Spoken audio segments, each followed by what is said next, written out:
اس لیے P D M نے جو تحریک کا اعلان کیا ہے اس میں مختلف شہروں میں پہلے ریلیز ہیں اور اس کے بعد پھر آخری مارچ جو ہے وہ اسلام آباد کی طرف ہے۔ میری پاکستان کے عوام سے، پی ڈی ایم کی جماعتوں کے کارکنوں سے، عہدیداران سے سب سے پرزور اپیل ہے کہ آپ اس ملک کی خاطر، اس قوم کی خاطر جو ہے یہ پی ڈی ایم کی اس اپیل کے اوپر جو ہے وہ لبیک کہیں، اس کے اوپر جو ہے وہ اپنے آپ کو پوری طرح سے جو ہے وہ اس کے اوپر جو ہے وہ متحرک ہوں، منظم ہوں، تاکہ ہم اس نااہل اور نالائق ٹولے سے اس ملک اور قوم کی نجات جو ہے وہ حاصل کر سکیں۔ ڈاکٹر صاحب یہ بتا دیں کہ اس سے پہلے جب بھی پی ڈی ایم نے اناؤنسمنٹ کی ہے احتجاج، تو کچھ عرصے بعد دیکھا جاتا ہے اس میں ایک بڑا خلا آ جاتا ہے، وقفہ آ جاتا تھا۔ آیا کہ اب جو آپ نے اناؤنسمنٹ کی ہے، آپ کا جو احتجاج ہے وہ حکومت کے خاتمے تک جاری رہے گا یا پھر اس میں 6 ماہ کا وقفہ آ جائے گا؟ جی، اس میں بالکل کوئی خلا نہیں آئے گا، اور یہ جو ہے یہ بالکل اس کے خاتمے تک جاری رہے گی۔ حافظ صاحب پہلے بات کر لیں، اس کے بعد میں آپ کے کویشچن کا جواب دیتا ہوں۔ بسم اللہ الرحمن الرحیم، الحمدللہ والصلاة والسلام علی رسول اللہ، اما بعد۔ سب سے پہلے میں رانا ثناء اللہ خان صاحب کا شکریہ ادا کرتا ہوں کہ وہ آج یہاں تشریف لائے ہمارے عزیز محترم کاشف نواز رنداوا صاحب کے ڈیرے پر، اور یہ کچھ دوستوں کی کوشش تھی اور ہماری بھی خواہش تھی کہ جو فیصل آباد کا پی ڈی ایم کا جلسہ ماشاءاللہ بھرپور ہوا، کامیاب ہوا، اس کے بعد مل بیٹھ کر دوستوں کا شکریہ ادا بھی کریں گے۔ تو آج اسی سلسلے میں ہم اکٹھے ہوئے، رانا صاحب بھی تشریف لائے۔ جیسا کہ آپ جانتے ہیں جو پی ڈی ایم کا جلسہ یہاں فیصل آباد میں ہوا، اس کی میزبان مرکزی جمعیت اہل حدیث پاکستان تھی اور اس کے کنوینر محترم کاشف نواز رنداوا صاحب تھے۔ تو ماشاءاللہ بہت کامیاب اور بھرپور جلسہ ہوا۔ اس میں کہیں کوئی کمی بیشی بھی دوست احباب کے ساتھ ہو جاتی ہے، تو الحمدللہ وہ جو بھی کوئی کمی بیشی تھی اس کا ازالہ ہوا، اور اللہ کے فضل و کرم سے ساری چھوٹی موٹی جو باتیں تھیں وہ ختم ہو گئیں، اور آج اس بات کا عزم سب نے کیا مل کر کے انشاءاللہ آئندہ ہم مل کر چلیں گے اور ایک دوسرے کے دست و بازو بنیں گے اور ایک دوسرے کی تقویت کا سبب بنیں گے۔ تو میں اپنی جماعت کی طرف سے، امیر محترم پروفیسر ساجد میر صاحب کی طرف سے، پوری جماعت کی طرف سے رانا صاحب کا اور ان کے دوستوں کا شکریہ ادا کرتا ہوں۔ اور اسی طرح کل پی ڈی ایم نے جو اعلان کیا ہے مہنگائی کے خلاف، اس نااہل اور نالائق حکومت کے خلاف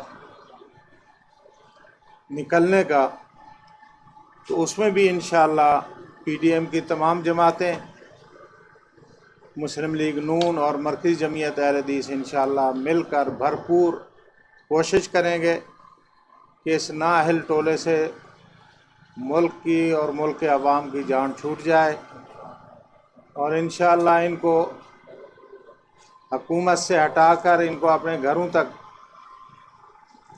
بھیجنے تک انشاءاللہ ہماری یہ جو جد و جہد ہے، کوشش ہے، یہ جاری اور ساری رہے گی، اور انشاءاللہ ہم مل جل کر اتفاق کے ساتھ ایک ہو کر انشاءاللہ اس نااہل ٹولے کے خلاف بھرپور اپنی تحریک کا آغاز کر چکے ہیں۔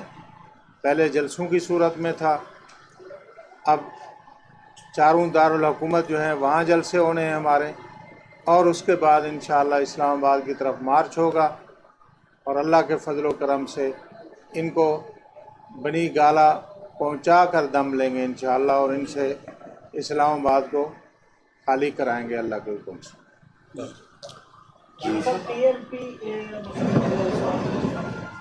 पहले वाला सवाल तो मैं ये कह रहा था कि अब ये तहरीक इससे जी, उसमें जो आपने वफ़े की बात की है, इसमें कोई वफ़ा ना पहले था ना अब होगा। जिस तरफ आपने इशारा किया है, देखिए वो मामला ये था कि हमारा जो पहला मरहला था वो पहले जलसे थे, उसके बाद रैलीज़ थी और उसके बाद लॉन्ग मार्च था। लॉन्ग मार्च के मरहले के ऊपर हमारी एक मेजर जमात, बल्कि 2 जमातें जो हैं वो पीडीएम से अलहदा हो, तो फिर उस वजह से जो है वो फिर एक वक्फा हुआ। और अब हमें उम्मीद है इंशाअल्लाह ताला कि पीडीएम की तमाम जमातें जो हैं उन्होंने मिल के कल फैसला किया है, और उस फैसले में ये रैलीज़ का मरहला भी शामिल है और लॉन्ग मार्च का मरहला भी शामिल है। तो इसमें कोई अब ऐसी आइंदा सूरत पैदा नहीं होगी। साहब, एक तो ये सवाल है कि हुकूमत किसी भी इशू को हैंडल करने में नाकाम रही है अभी तक पूरी तरह। अब सेनेट का इन्होंने जो है वो कौमी असम्बली का इजलास बुलाया, उसमें इलेक्शन वोटिंग मशीन के हवाले से वहाँ पर बिल लाना चाह रहे हैं। उसी उन्होंने की वो पीडीएम की क्या उसमें जो है वो हिम्मत होगी, क्योंकि ये अब आवाम से तो वोट नहीं ले सकते। अब ये तरीकाकार ये मशीन वाला ढूंढकर दोबारा वापस आना चाह रहे हैं। देखें, ये ईवीएम जो है ये बिल्कुल एक इन्होंने जो है वो उस इशू को इस तरह से ये सामने ला रहे हैं ताकि बाकी इश्यूज़ के ऊपर जो है वो तवज्जो जो है वो ना जाए। इलेक्शन कमीशन ने भी इस बारे में माज़रत कर ली है और उन्होंने फ़ैसला किया है कि वो ईवीएम के हवाले नहीं इलेक्शन कर सकते, और वैसे भी पूरी दुनिया में कभी ऐसे नहीं हुआ। वो भाई अगर ईवीएम का करना भी है तो कोई प्रोजेक्ट करो, हर पूरे ज़िले में कोई एक सीट, कोई दूसरे ज़िले में एक सीट, और उसके बाद जो है 3-4 इलेक्शन के बाद फिर जब आपका एक एक्यूरेट सिस्टम सामने आ जाए। इंडिया में अगर हुआ है तो इंडिया ने क्या ईवीएम बनाते ही सारा इलेक्शन उसके हवाले कर दिया था। तो ये तो बिल्कुल बच्चों वाली बात कर रहे हैं, और जिस तरह से इन्होंने ये टीएलपी से अपने मामलात को उलझाया और जिस तरह से हैंडल किया है, इनकी ये यानी इतनी इनकी सलाहियत ही नहीं है, इनमें इतनी कैपेसिटी नहीं है। तो ये खामखा उस इशू को जो है वो ड्रैग कर रहे हैं। ईवीएम के ऊपर सवाल ही पैदा नहीं होता कि जनरल इलेक्शन जो है वो करवाया जा सके। चीनी इस हद तक पहली हो चुकी है कि चीनी माफिया के खिलाफ उन्होंने एक कमीशन भी बनाया, उसके बाद फिर रिपोर्ट सामने नहीं आ सकती। तो आप क्या समझते हैं चीनी में? ये सिर्फ़ और सिर्फ इनकी नालायकी है, इनकी नाहली है। आप यकीन करें कि जितनी चीनी इस कौम की, मुल्क की ज़रूरत है, उससे ज़्यादा चीनी जो है वो मौजूद है। इन्होंने अपनी गलत पॉलिसियों की वजह से लोगों की पकड़ दकड़ शुरू कर दी, मिल वालों को पकड़ना शुरू कर दिया, जो बीच में मिडल मैन थे उनको पकड़ना। ये मामला तो इस तरह से नहीं हल होती। तो उसकी वजह से जो है ये आप ये बताएं कि इस वक्त चीनी ना सिर्फ 150 की बल्कि इस वक्त तो मिल नहीं रही हो। तो ये सिर्फ इनकी पॉलिसियाँ हैं। गंदम जो सरप्लस थी इस मुल्क में, उसको भी इन्होंने जो है वो पहले एक्सपोर्ट कर दिया, फिर इंपोर्ट कर लिया, फिर एक्सपोर्ट कर दिया। तो ये सारी जो अजाब है ये सिर्फ और सिर्फ इनकी नाअहली और नालायकी की वजह से। अच्छा राम साहब, इस तहरीक में पीपल्स पार्टी को शामिल करने के लिए दोबारा दावत दी जाएगी, और क्या इम्कान है इस हवाले से कि पीडीएम में? देखें जी, हमारी अंडरस्टैंडिंग ये है कि पीडीएम जो है वो एक इत्तेहाद के तौर पे उन्होंने अपना प्रोग्राम अनाउंस कर दिया है, वो अपने प्रोग्राम के साथ जाएंगे। जहाँ तक पीपल्स पार्टी का तल्लक है, पीपल्स पार्टी मुत्तहिदा अपोजिशन के प्लेटफॉर्म पे पार्लियामेंट के अंदर, कौमी असम्बली के अंदर वो हमारे साथ है, और उनका लीडर भी जो है वो लीडर ऑफ द अपोजिशन जो है वो मियाँ शहबाज शरीफ साहब ही हैं। और हमें उम्मीद है, बल्कि वहाँ पे वो हमारे साथ तावन कर भी रहे हैं, और इस तावन को जो है वो हमारी तो ये ख्वाहिश भी होगी, कोशिश भी होगी कि इसको मज़ीद बढ़ाया जाए। मैं काफ़ी सवाल जी जी आप साहब इस्लामाबाद से तशरीफ लाए, काश साहब बैठे हैं, आपने भी बड़े कम का मुजाहरा किया, आपस में दोनों एक हो गए। तो यकीनन इसका फ़ायदा जो है वो आपकी एक पीडीएम को ही होगा। अपोजिशन पर नजरें हैं इस वक्त आवाम की, आवाम कहती है कि अपोजिशन हमें बाहर निकालें, हम निकलना चाहते हैं। यकीनन ये गोल्डन वक्त है आप सबके लिए। इतनी महंगाई में आप आवाम को जो आपने कल अनाउंसमेंट की है, तो आपको लगता है कि ये सारी चीज़ें कामयाब हो जाएंगी? जो जी बिल्कुल, हम पूरी नेक नीति के साथ जो है वो इस वक्त जो है वो मुल्क और कौम की खिदमत के लिए, बका के लिए जो है वो हमने ये प्रोग्राम और ये एहतजाज जो है वो अनाउंस किया है।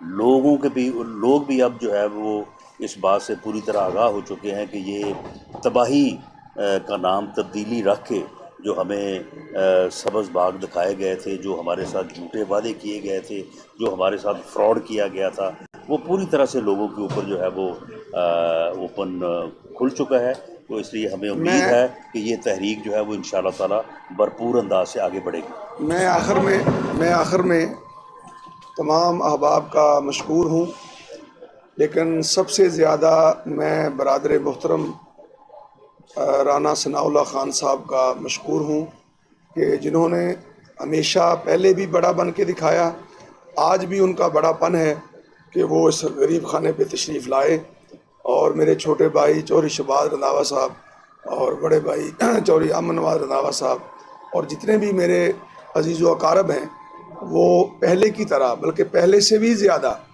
اس وقت رانا ثناء اللہ صاحب کے دست و بازو ہیں۔